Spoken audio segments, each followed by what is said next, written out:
आज सब स्ट्रॉबेरी का रौला ही है। बेसिकली जो स्ट्रॉबेरी यहाँ पे जिसकी जड़ों से ही उगती है, ये जड़ों से वैसे तो अच्छी अगर स्ट्रॉबेरी का बीज से भी उग सकती है, लेकिन यहाँ पे तो जड़ों के निज़ाम है। मसला पता क्या है? मसला है कि किसी भी फील्ड में कोई काम नहीं हुआ। हम किस किस फील्ड को पकड़ें, किस को क्या करें।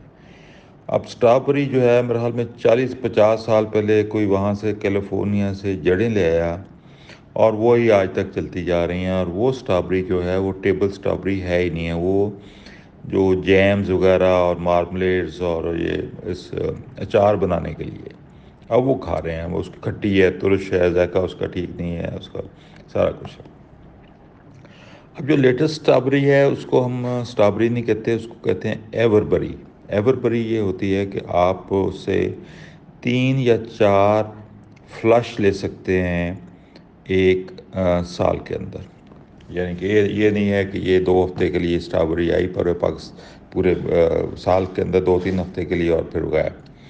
सो इसको आप इसकी जो अवेलेबिलिटी है वो तकरीबन आप 3 महीने तक आप इसकी अरेंज कर सकते हैं, बल्कि 4 महीने तक। यानी कि 3 या 4 लॉ, इसके 3 लॉ तो डेफिनेटली लिए जा सकते हैं एवरबरी के।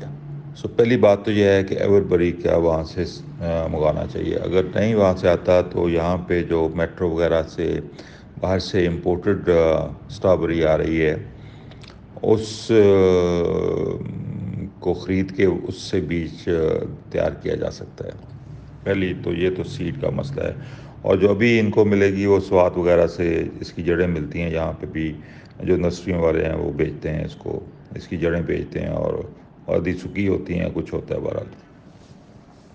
अब इसके लगाने के लिए इसकी कई किस्म के पौधे हैं। यानी कि कोई छोटे झाड़ी बनाता है, कोई बड़ी झाड़ी बनाता है। बहरहाल जो स्टैंडर्ड रेट है कि हम बेड्स के ऊपर तकरीबन 3 या 4 लाइनें लगा सकते हैं, डिपेंडिंग कि वैरायटी कौन सी है।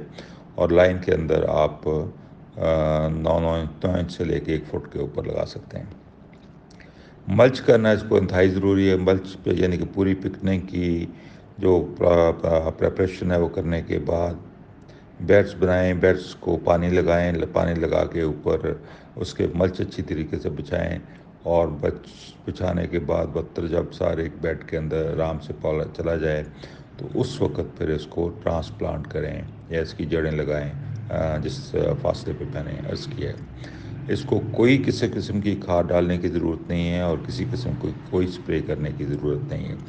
यहाँ पे प्रॉब्लम यह है कि ये तकरीबन रोज़ स्प्रे करते हैं स्ट्रॉबेरी को, और ये जहर के अलावा कुछ भी नहीं है यहाँ पे स्ट्रॉबेरी।